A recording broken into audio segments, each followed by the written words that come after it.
let's do that.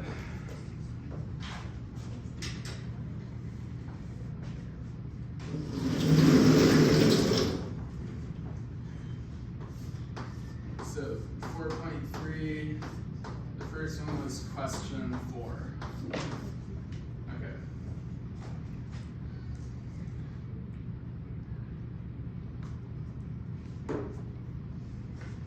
Before I start, is there any just general questions about the class or material, or maybe there's something in particular we would like to talk about today?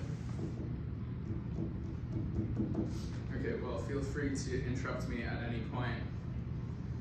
Okay, so this says, let's see, the real number, let f be a map as such, with f of x greater than 0 for all x greater than c.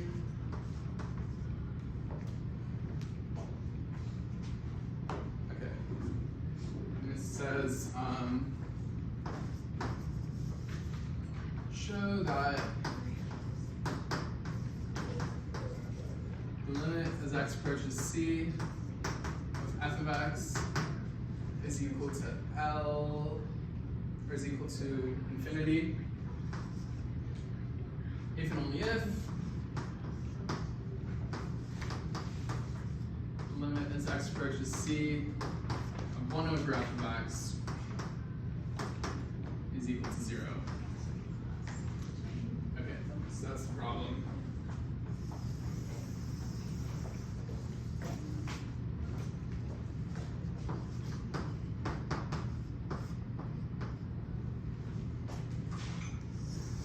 Okay, so this is a biconditional.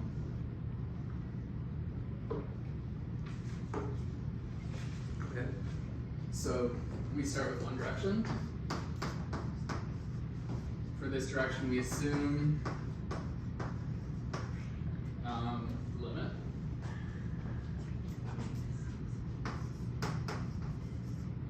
So assume the limit is x approaches c of f of x is equal to infinity, and we want to conclude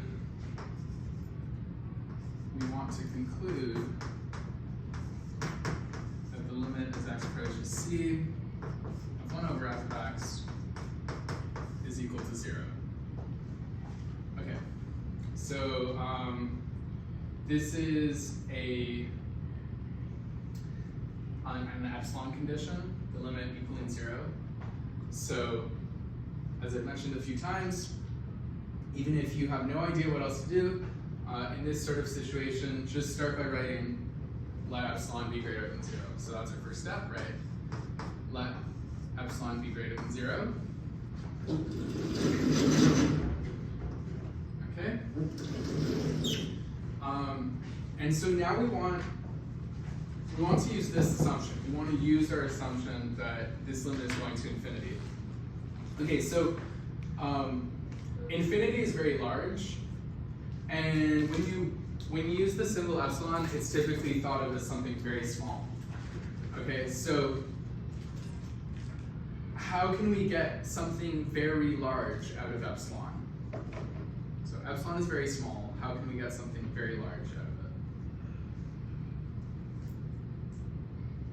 Any ideas? Yeah, exactly. Exactly. Okay, so using this condition, since the limit as x approaches c of f of x is equal to plus infinity, okay, so I'm just going to use the definition of what this means.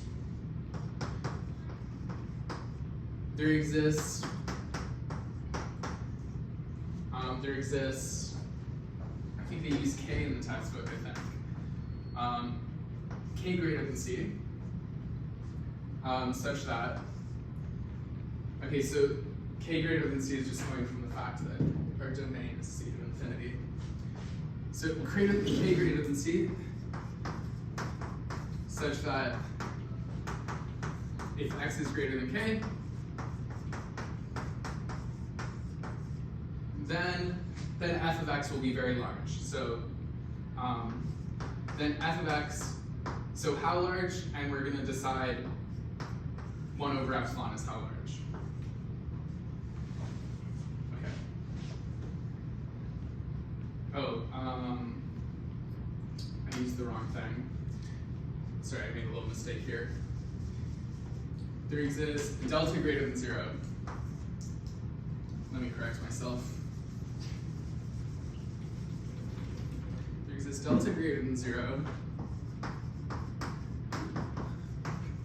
such that if x in the domain satisfies this inequality,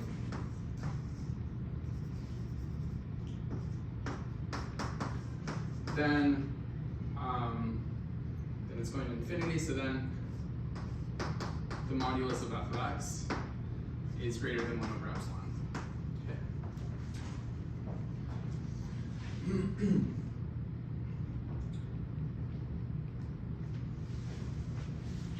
Okay, so just using the definition of a limit at infinity here. Okay, so the basic intuition here is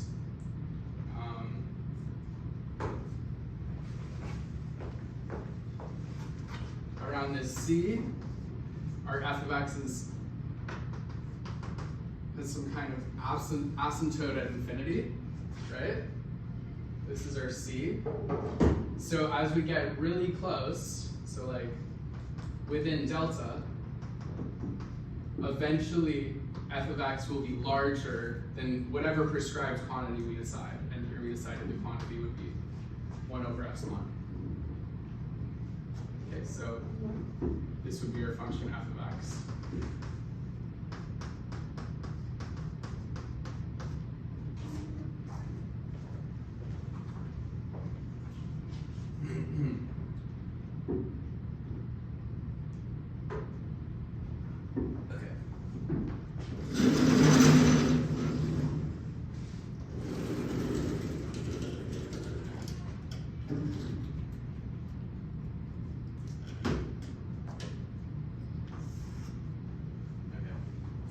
So,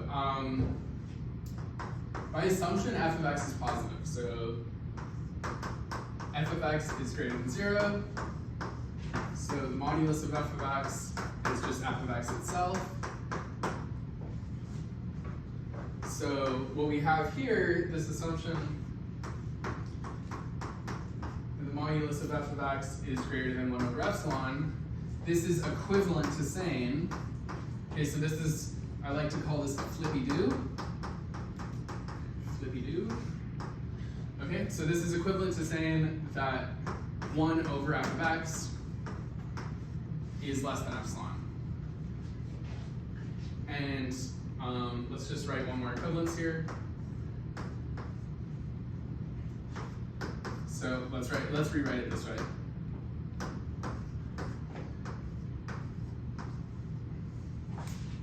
Okay, good stuff here.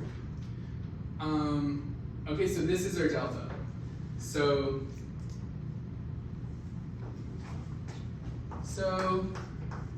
we have found delta greater than 0 such that if x in the domain satisfies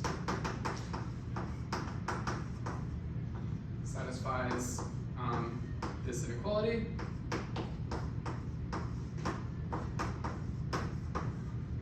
then we have this inequality. And since epsilon was arbitrary,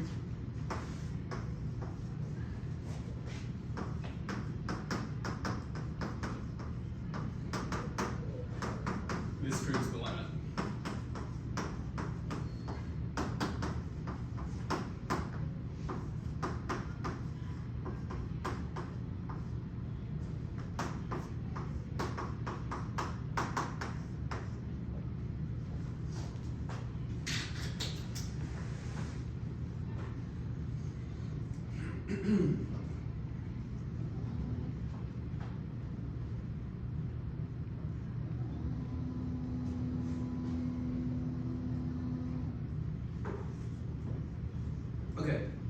any questions on this exercise? Does this make it harder for you guys to see? Let me put it back down. Any questions for this? This is only half of it, so again, this is a biconditional statement, so we still need to prove the other implication. But any questions so far?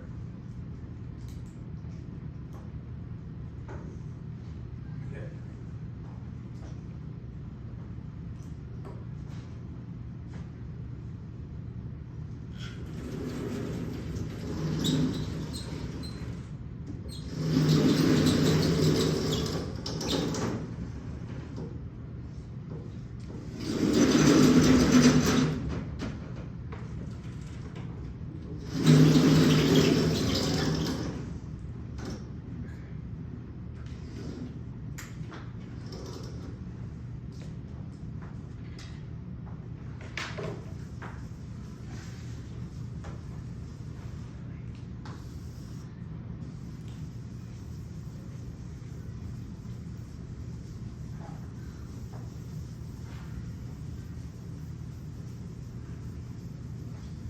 So let's prove the other direction now.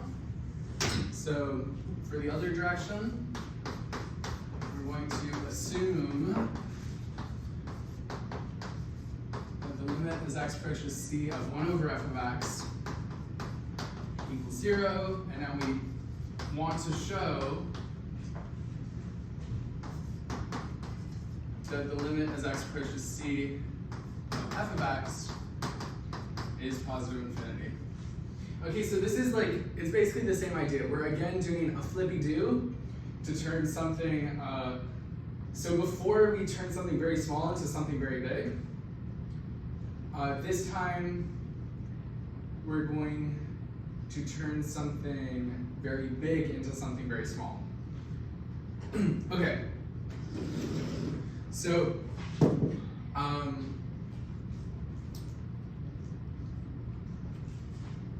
so for limited infinity, what you're going to do, you're going to start by saying, let k greater than 0, or greater than c. We just want k to be in the domain. Let k greater than c. So the condition is a little bit different than a finite limit. You express it a bit differently. But already I made a mistake here. Let delta greater than 0. Okay, let delta greater than 0. So instead of having an epsilon you think of as being very small, you have a k which you think of as being very large. So I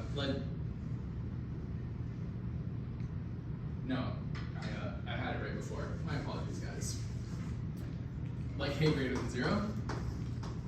And what we want here, what we're looking for, is delta greater than 0, such that if x in the domain satisfies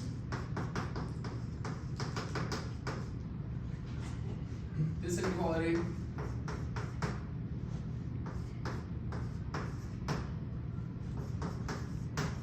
then f of x will be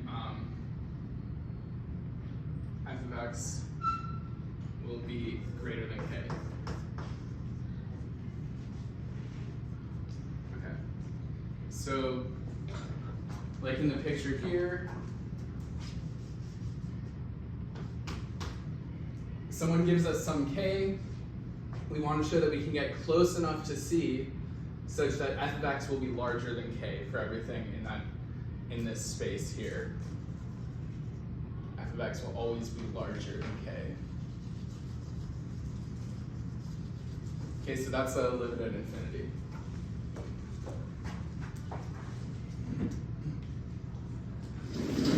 Now, okay, so since limit as x approaches c of 1 over f of x is equal to 0, this is how we're going to get our delta. There exists delta greater than 0.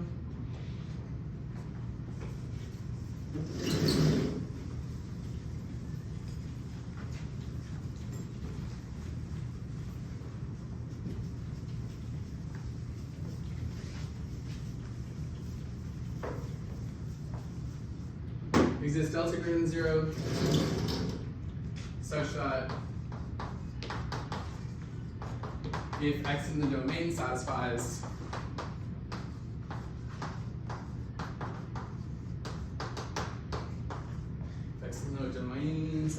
this inequality,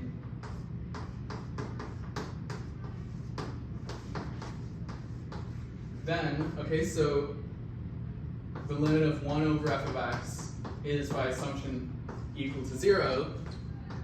Okay, so I can make this as small as I want. Okay, so keep in mind k is very large. This is going to be thought of as a very small quantity.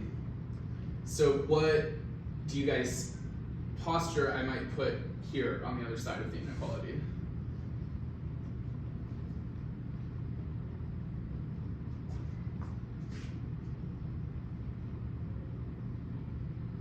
Okay, so we're thinking of k as being very large.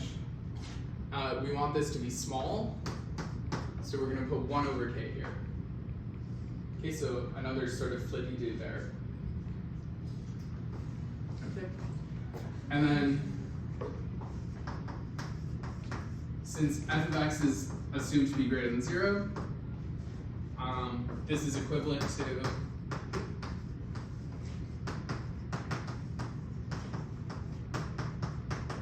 do another little flippy-do argument here, and this is equivalent to f of x being greater than k.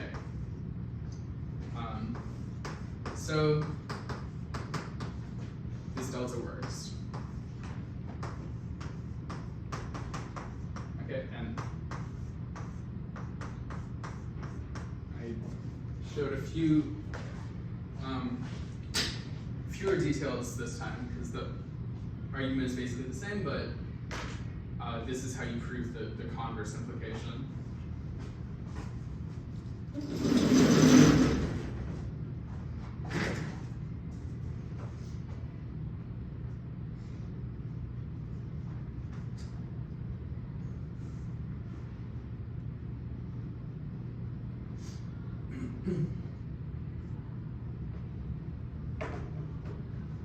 Okay, any questions?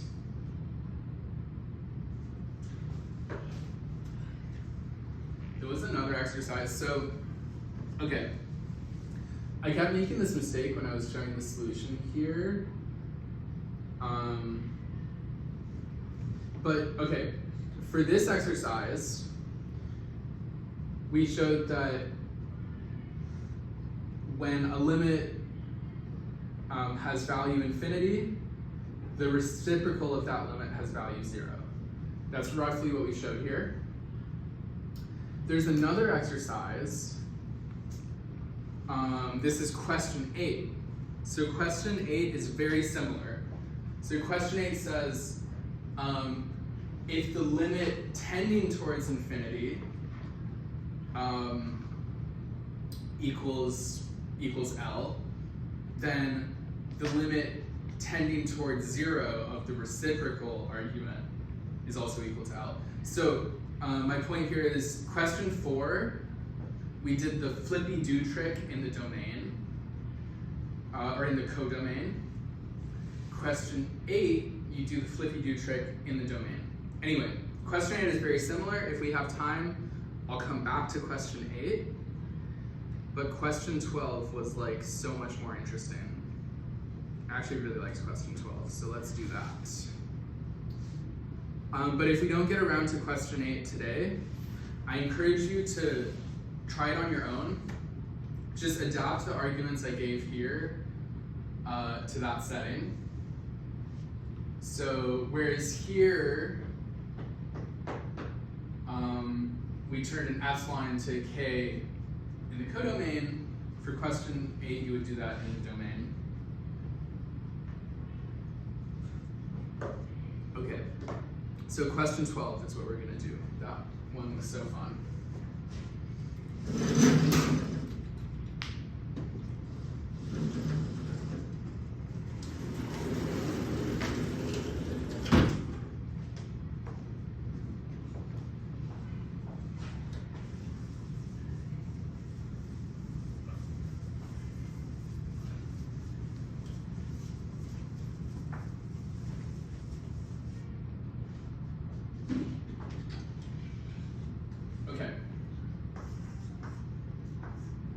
So question 12, again, this is from section 4.3. These are just the assigned homework problems. So it says, it's kind of a two-part question. Find f and g functions from positive real numbers as the domain, such that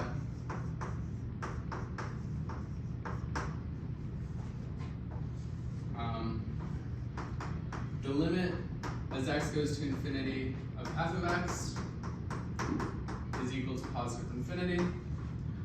And this is also the limit as x goes to infinity of g of x. And the limit of the difference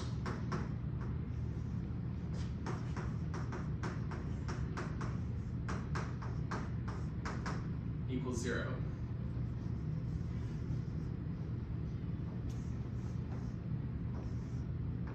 Okay, and then there's another part to the question. It says, if, or it says, can we find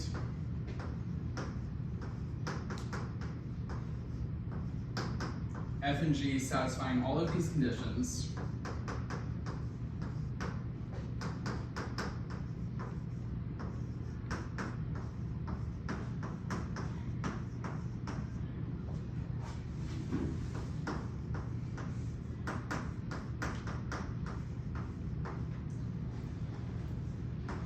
as well as the following two conditions.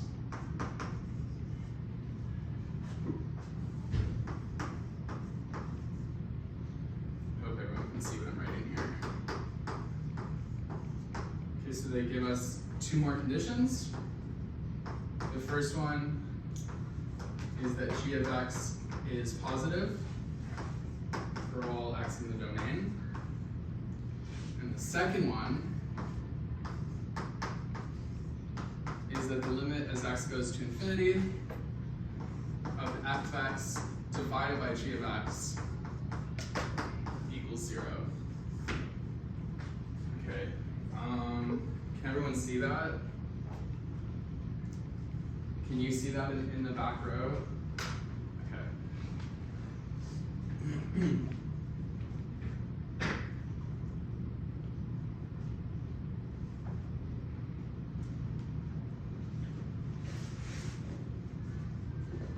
I actually had a lot of fun doing this problem. Okay, so there's kind of two parts to the question.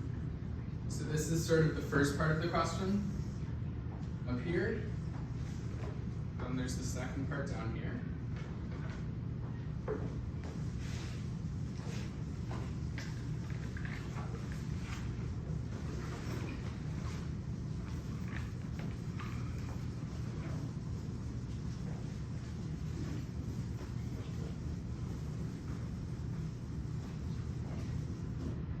Okay, so this is going to be our solution to the first part.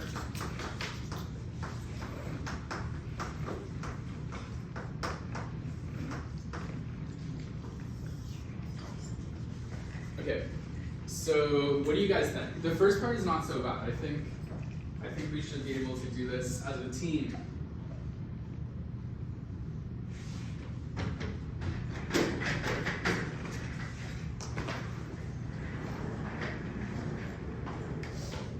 any suggestions for the first part? Two functions whose limits both equal infinity,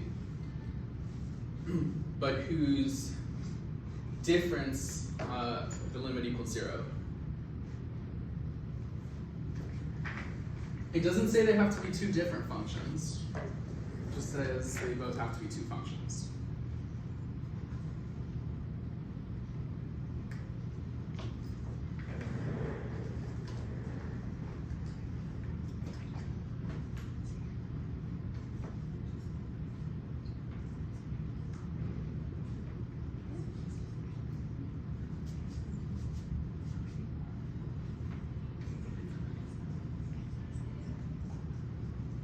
Okay, any suggestions from the audience? Yes. Very good. Epsilon, bonus marks to you. Square root of -1, bonus marks to you. Okay, so that's very good. So let f of x be the identity function x, and this is also how we're going to set g of x. Right, so I think we can all picture these functions.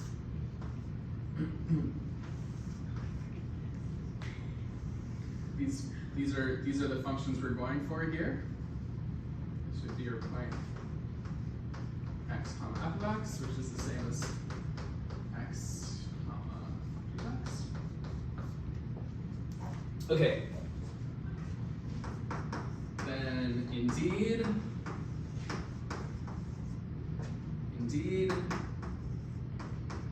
the limit as x approaches infinity of f of x. Okay, so this is just the limit as x goes to infinity of x. That's obviously equal to infinity. And the same for g of x.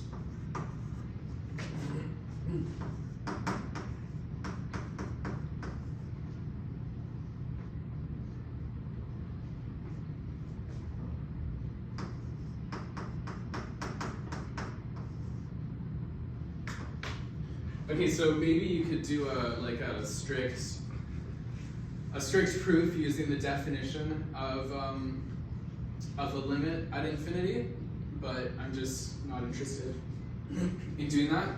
So we're just going to say this is obvious. Obviously, these limits equal infinity, and also the limit as x goes to infinity of f of x minus g of x. Well, f of x minus g of x, that's just x minus x, and that's just 0. So this limit just equals 0. Okay, so this solves the first part of the question. Very good. Now, the second part of the question is more interesting.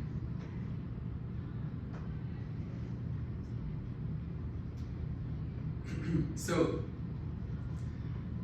what do we guys, so let's be careful of the wording. For the first part of the question, they say find f and g. It's a command. For the second part of the question, they say, can we find f and g satisfying these conditions? Okay, so they're being a bit coy about it. Can we find this f and g? And so just without even knowing the answer, when I see the way they phrase that, I'm thinking, no, we can't, or else you would tell me to. Right? If we could find that f and that g, you would just tell me to find them. But you're asking me, can we find them? So that kind of makes me think we can. Okay. So the answer to the second part is no, and we're going to prove that. We're going to prove that it's impossible to find, to satisfy the conditions of the second part of the question here.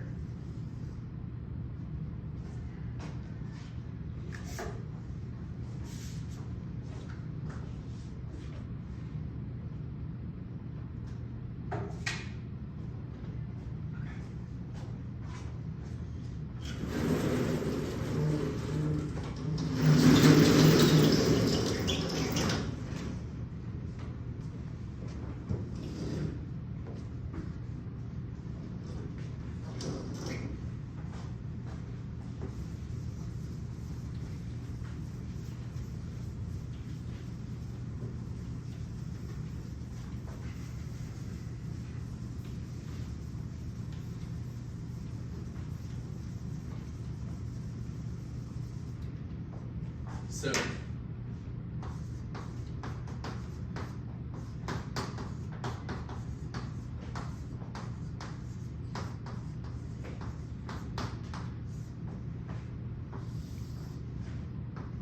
the answer is no. So the question just asks, it's a yes or no question. So it doesn't actually tell us to prove anything, it just says like, can we find this f in this G? And the answer is no, but I will prove it.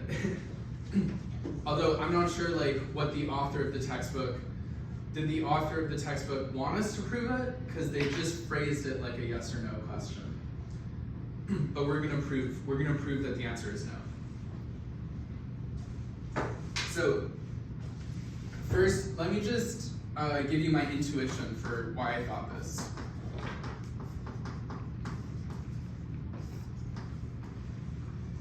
So my intuition was that if the limit as x goes to infinity of f of x minus g of x equals 0, then in my mind, this sort of tells me that f of x is approximately equal to g of x for x large. Right? The limit is going to 0, so they must be very close together when x is large.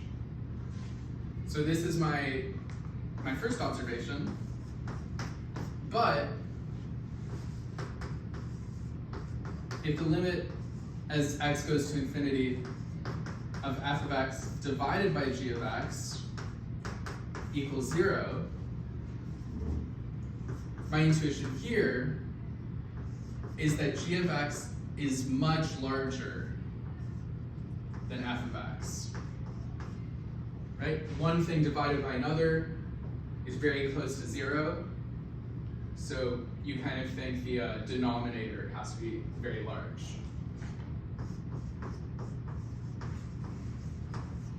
Okay, so this is just my intuition. One of the limits tells me that they're very close together. The other limit tells me that they're very far apart. So I kind of expect to find a sort of contradiction here. So that's what we're going to do. So that's the intuition. Now let's do the actual proof.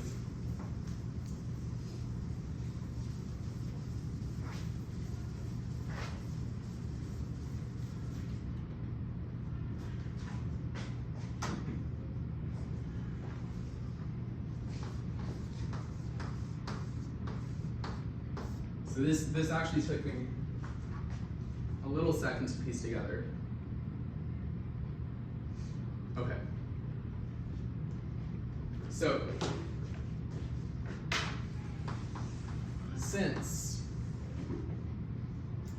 this limit, since the limit as x goes to infinity of f of x divided by g of x equals 0,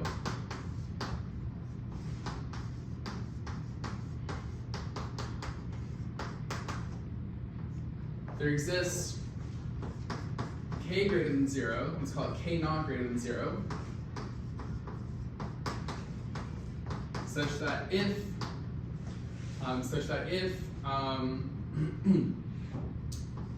x is greater than this k naught,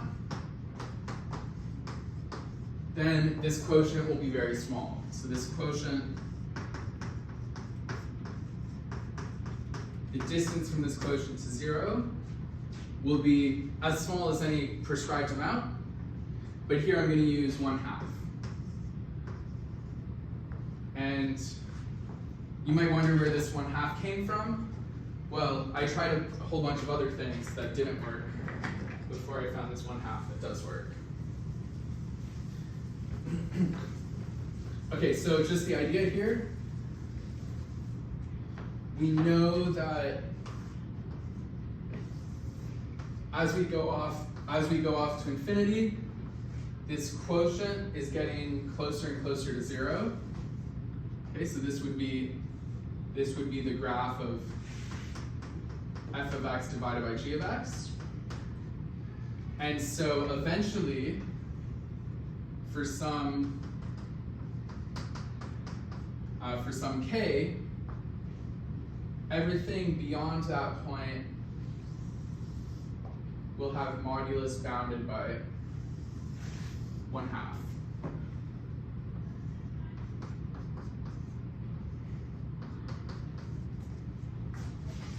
Okay, so that's the picture for that. Okay, so this is kind of using the second observation here. So let's rearrange this a bit. So equivalently, so just rearranging this a little bit here, you find that 2 times f of x is going to, 2 times the modulus of f of x is going to be less than g of x. Actually, let me show some steps here. Let me include some steps.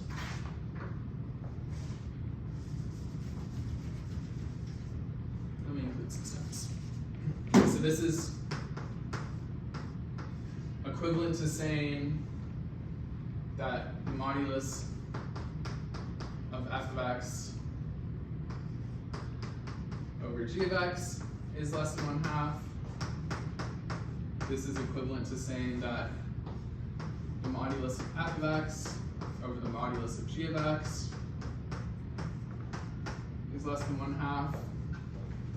And then this is equivalent to saying, okay, so this is because g of x is positive.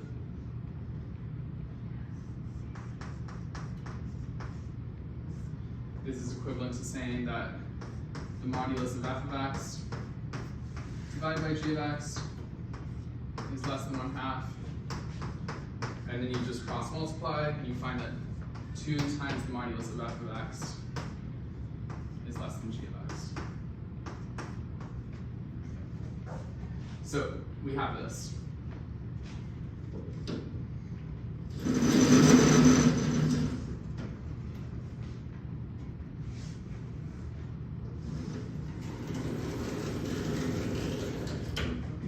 We got 9 minutes. We can do this.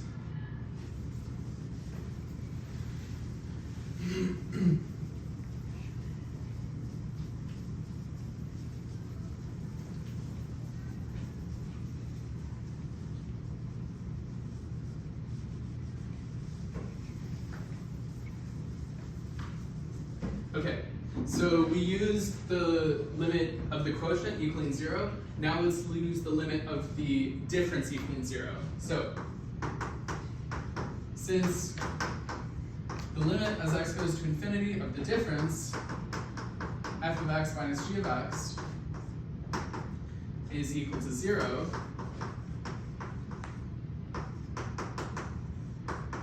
there exists, let's call it k1 greater than 0, such that if x is greater than k1, then this difference, f of x minus g of x, the difference from this difference to 0 will be less than any prescribed value. And again, we're going to use 1/2 here. Okay. And now let's do just a bit of rearranging. Actually, let's leave this. Yeah, I guess let's do a bit of rearranging.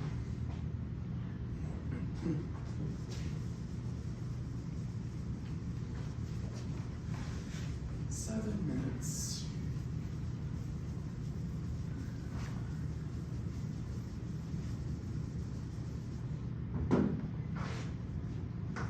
So if x is greater than both k's, so if x is greater than k0 and x is greater than k1, we have, so this guy,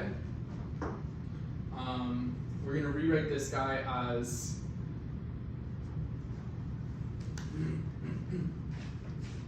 2 times, so this is just rewriting this guy, 2 times the difference of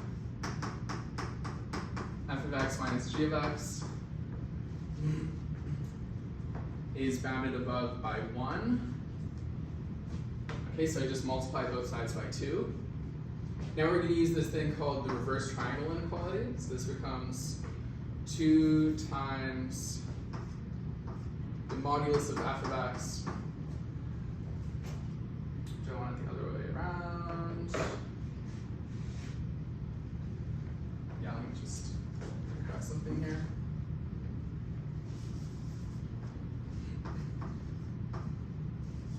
So this is equal to, if I just flip things around as such. Now we're going to use a reverse triangle inequality. This becomes 2 times the modulus of f of x. So 2 times the modulus of f of x, or of g of x, sorry. G of x minus the modulus of f of x. Again, g of x is positive, so this becomes 2 times g of x minus 2 times the modulus of f of x. Okay, and then using this inequality here, let's call this like, 1 or whatever. Using inequality 1, this becomes 2 times g of x minus g of x, which is just equal to g of x. Okay, so that's some progress there.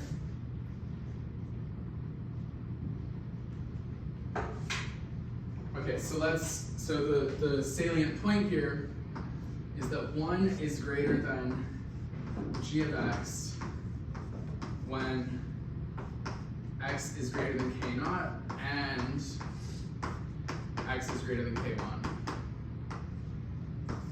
Okay, so we're going to keep that in mind. So maybe we call this thing 2. One more piece of this puzzle and then we'll be done. Okay, so since the limit as x goes to infinity of g of x is equal to infinity, there exists, so we need one more k, there exists, let's call it k2 greater than 0, such that if x is greater than k2, then g of x, then the modulus, then g of x will be greater than, so any prescribed amount, and here we're going to use the number 2. Okay. And then this means that, okay, if we let k be the maximum of all 3 k's, so the maximum of k naught, k1, and k2,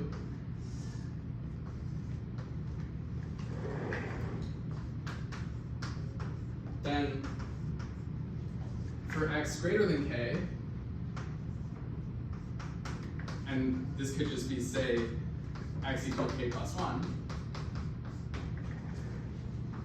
we have, okay, so we have our condition from earlier, which is that 1 is greater than g of x,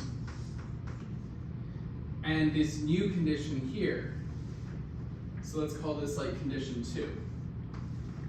So 1 is greater than g of x, or this is going to be 3, or condition 3 here. So this is our condition 2, and then by condition 3, this is greater than 2. And so we just showed that 1 is greater than 2. A contradiction.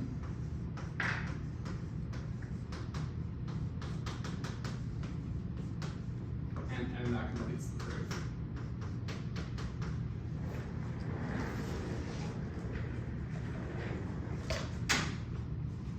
Okay, so pretty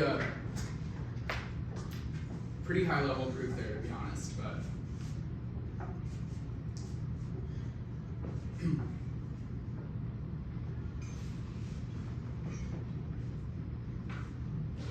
but it's the type of thing you get used to with some practice.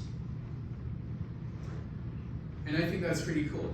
They asked us, can we find this pair of functions satisfying these conditions? And we showed that if those functions existed, then 1 would be greater than 2. I think that's a pretty neat little argument there.